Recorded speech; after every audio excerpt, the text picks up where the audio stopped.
friends, Tammy here, and I'm super excited to share with you some exercises that focus on your pelvic floor. Now, it's really essential that we have strong muscles within the core, and that core, those muscles, stay strong, not just in your abdominal areas, but even below in the pelvic area. Why? Well, it helps you to go to the bathroom better, but it also helps you to control your bathroom functions. So being able to have that dignity of controlling a little bit better, obviously, who doesn't want that? So especially when those muscles become a little bit more effective because of Parkinson's, you need to focus even more so on building the strength of that pelvic floor, the lower abdominal muscles as well, so that you can have better muscle control. Okay, as we begin, I prefer to have bare feet. This is because it's good to be able to feel the bottom of the floor with your feet.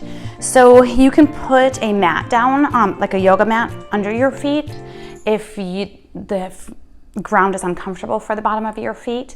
But if possible, take your socks and shoes off so your full foot can feel the ground. Now, that is important, and I said already it's important for your feet to feel the ground, but the reason being is you have thousands of sensory receptors at the bottom of your feet. So as much as we can, we want to add sensory input to our movement, and that's going to make the brain even happier. So end results will be better. So let's dig the toes into the ground. Now we're sitting on the edge of the chair. So I'm not leaning back. There's a good space between me and the back of the chair. My toes are dug into the ground. My heels are in the ground. I'm trying to push the sides of the feet in the ground like I'm gripping the ground. Now I'm going to imagine my feet are stepping on a piece of paper. Now I've pushed my feet into the ground. Now I'm going to try to tear the paper in half with my feet. Tear in half. So already the muscles along my legs are engaged. We call that engaging your muscles when you activate them, when you contract them, when you've got some control. And again, thinking of pushing your feet down on a piece of paper and tearing that paper directly in half helps to engage those muscles. Now we're going to lift up our spine. We're going to get our stomach ready. And how I like to think about getting our stomach ready or engaged is if I were to come over to you and punch you in the gut, how would you prepare yourself? Like if you knew that punch was coming, you'd get that stomach ready for a punch. You're not sucking in, you're keeping your breath, but you got it ready for a punch. Another great way to think of it is if you were playing with your grandchildren and you saw one of your little grandchildren jump up on top of you and you're getting ready for that jump, right? Get that stomach engaged. So let's review. Feet dig into the ground. You're trying to tear a piece of paper in half with your feet. Your stomach's ready for either that punch or that grandchild to jump up on you. You're tall in your spine. Now you're ready. One more thing. I want you to lift yourself even taller by squeezing your butt muscles. And then relax. You didn't even see me move, I'm sure. But we're going to squeeze our butt muscles to lift ourselves up and then relax. There's a little bit of movement you can see as you squeeze those butt muscles, you lift and relax. Now, let's keep doing that.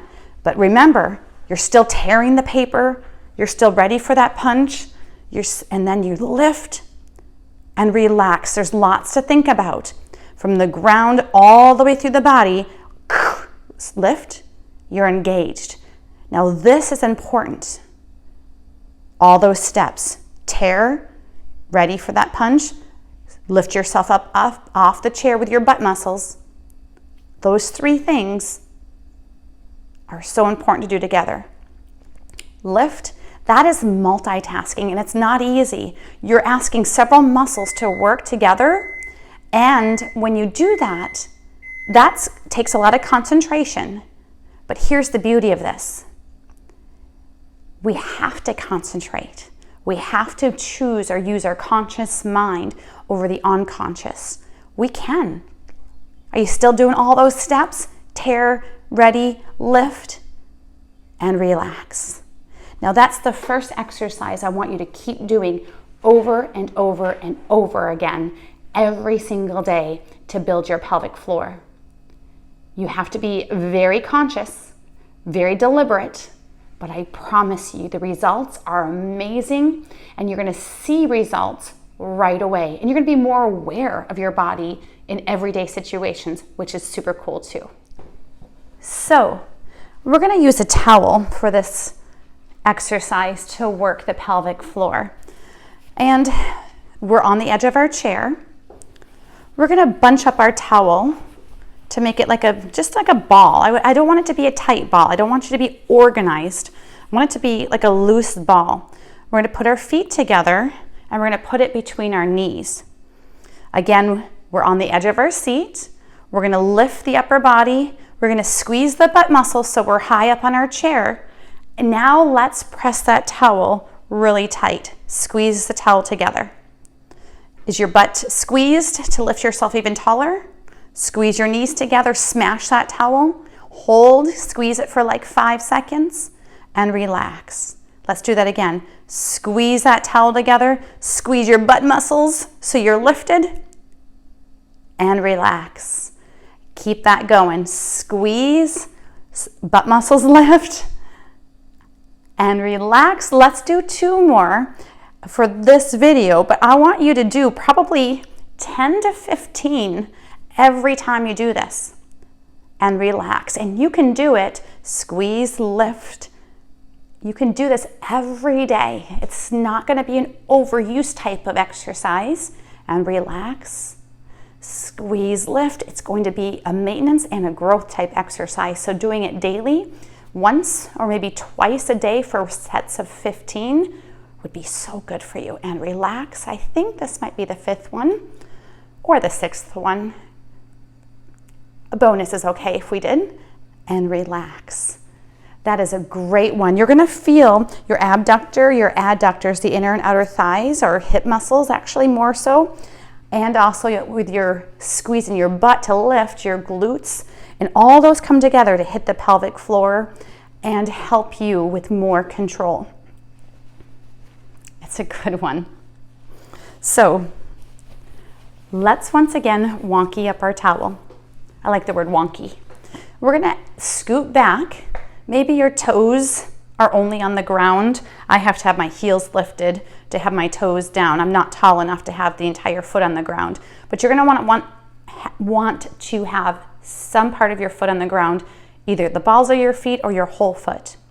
Now we're going to take that wonky towel and we're going to put it underneath the thigh, between the thigh and the chair. Now, like me, now you see it's only my tiptoe that's on the ground. I'm going to grab the chair. I'm going to lift my body, but I'm going to use this chair for leverage with my hands. And I'm going to shove with my thigh. I'm going to shove the towel through the chair. Push it through the chair. And relax. Let's do that again. Shove, shove, shove. Push. And relax. Now notice I'm not leaning into it. Let me show you from the side. I'm actually keeping a long spine. I'm shoving, and it actually, when I shove my leg down, it makes me even taller. And obviously, as I squeeze my butt muscles, I kind of lift off the chair a little bit, but I'm shoving that towel. I'm trying to push it through the chair and relax. None of this stuff, only like here, okay? So, of course, we want to get both legs equally under that thigh. And when you switch them, you just saw where I was just wonking up that towel again. Put it under the thigh. Ready? Hold, lengthen, shove. I'm so dramatic.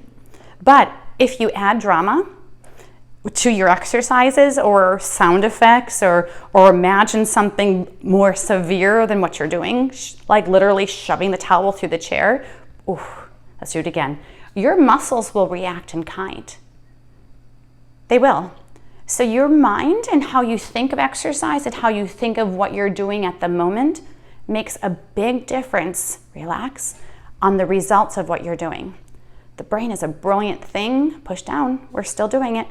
How you think is very, very, very influential, and relax. Now you would do both legs 10, 15 times each. You can swap 5, 5, 5, 5. There's no wrong way to do it. And again, that is a safe exercise to do every single day, maybe a couple of sets of 15 per day. So let me finish with what I was saying about your brain and how you think.